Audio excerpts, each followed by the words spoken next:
to memorize all the players' names, not because she was a particular fan of those sports, but because she surmised, correctly I believe, that members of the football and basketball teams would be the key tastemakers in the Abraham Lincoln High School social scene. And back then, she was still interested in keeping abreast of that scene. This was prior to Shayna becoming best friends with Bronwyn O'Toola Tierney and entering her age of skepticism, as our father Lyle calls it. We haven't discussed it in so many words at home, but I would say that my sister has moved further in the last year or so to what I'd call an age of nihilism. Sleeping all day, staying out late, greasy hair, plummeting grades, glowering. I wonder if this state of existence rings a bell for you, Kurl, if you're repeating courses this year? Did you have an age of nihilism? What comes after it? Anyhow, I have a very clear memory of these team pictures. I was 12 years old and would assist Shayna by quizzing her on the players' names, so I would probably still be able to greet many of those boys by name if I met them in the hall. But of course, most of them have graduated by now. You were one of the younger players at the time. I suppose you would have been a sophomore, one of the little jerk-offs you mentioned in your letter. I remember your picture in particular because you were one of only 2 boys who played on both the football and basketball teams. Adam Kurlansky, the photo's caption read, but Shayna referred to you as Kurl. Hearing my sister say it, there was a kind of reverence in her voice, or at least a deep respect. I immediately sensed the power that a good nickname conferred upon its bearer. I've been JoJo to Shayna and Lyle on and off since I was a baby, but that was obviously not going to suffice in the context of high school. I began testing out possible new nicknames for myself. I asked my father to call me Kirk from that day forward. Lyle was really generous about it, but after attempting it for a day or two, he said it was too strange for him, because Hopkirk is his last name too.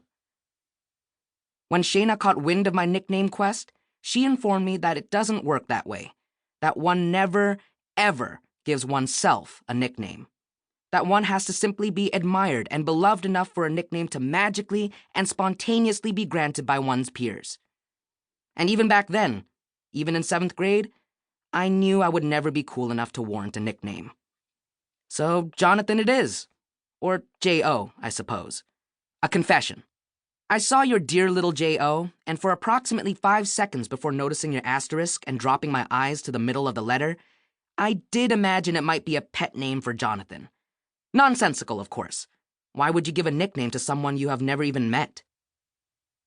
I just asked Ms. Kang if I could finish this letter at home and deposit it in her mailbox first thing tomorrow morning. She said that although I'm always welcome to write additional and/or supplementary letters in my spare time, I have to turn this one in now to avoid the perils of lost or reconsidered correspondence, as she put it. She smiled in a secretive way when she said it, so I suspect she was quoting from one of her favorite 18th century novels. My apologies for the abrupt ending, Kurl.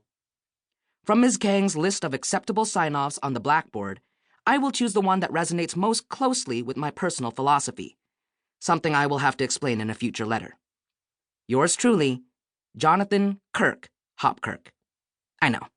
I just can't quite pull it off, can I? Wednesday, September 2. Dear little J.O., I had to laugh when I read your letter. Is this the way you actually talk? Or is it a special style you use for writing? A style of long sentences and lots of commas? I guess I didn't really answer any of the about me questions on the board last time. I should warn you up front about myself. I mean, I wrote enough last time, but not really any of the right things. And then just now, after I read your letter, for about 10 minutes, I was just sitting here. The rain coming down the window reminded me of this 1 week last month in summer training. I'm going to guess that you do not play football. I mean, judging from your letter, all that stuff about nicknames and personal philosophy, whatever that is. I probably would have heard of your name, at least if you did play football. I know most of the junior team by name. So they do this summer training for the senior team like a boot camp, and this 1 week it wouldn't quit raining. I remember my shoulder pads got this sad basement smell to them, and my cleats croaked. I mean, they literally croaked like frogs every step I took. And no matter what we tried, every play Coach Samuels called ended up in a pile of mud-coated slippery bodies.